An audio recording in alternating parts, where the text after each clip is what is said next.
Hello children! Today we're going to read phrases with short O sound. Are you ready children? I want you to read after me. The pot. The pot.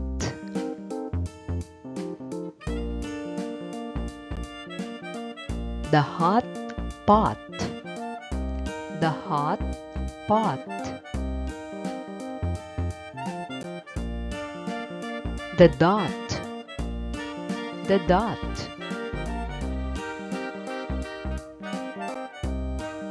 The cup. The cup. The cot. The cot.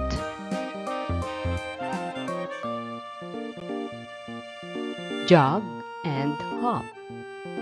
Jog and hop.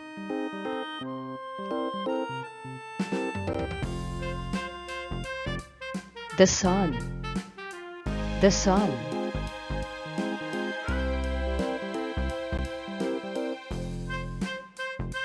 Rot and hot. Rot and hot.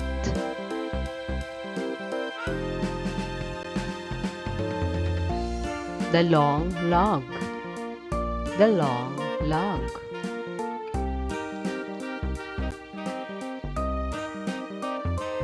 The lady and the mop. The lady and the mop. Good job, children!